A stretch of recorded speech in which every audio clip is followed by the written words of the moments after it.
আমি ফেসবুক ইউটিউবের এই যে টেকনিক্যাল যে জিনিসগুলো এগুলো আমি দেখিও না, আমি এটার ব্যাপারে খুব বেশি এক্সপার্ট না।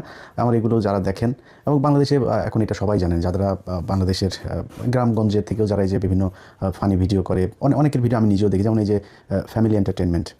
তারপরে অনেকেই দেখি এই যে শীতে টুনু টুনু নিয়ে একটা গান গেয়েছে এক ভাই, ওনার ভিডিও আমি দেখি। তো স্ক্রল করতে করতে অনেক কিছুই দেখা হয়।